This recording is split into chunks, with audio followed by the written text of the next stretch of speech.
ko po ngayon ang sertipiko ng canvas ng mga boto at proklamasyon ng nanalong kandidato bilang gobernador ng Lalawigan noong Mayo 12, 2025, pambansa at lokal na halalan sa Parliament ng Barn 5-12-25. Kami ang mga lagdang miyembro ng Provincial Board of Canvassers ay nagpapatunay sa ilalim ng panunumpa ng aming maayos na nakanvas ang mga boto mula sa 30 lungsod at munisipalidad para sa mga kandidato sa pagkagobernador ng Lalawigan sa halalang ginanap noong Mayo 12, 2025.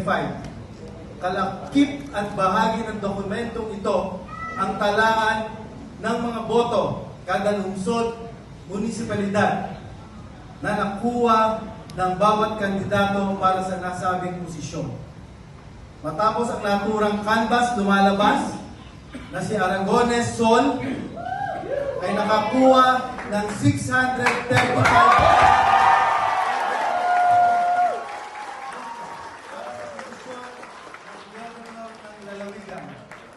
siya ang may pinakamaraming boto na legal na naihain para sa nabanggit na posisyon.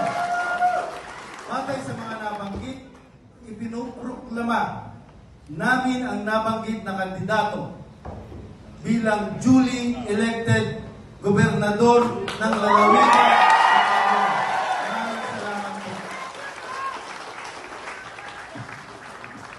Ikaw na mismo!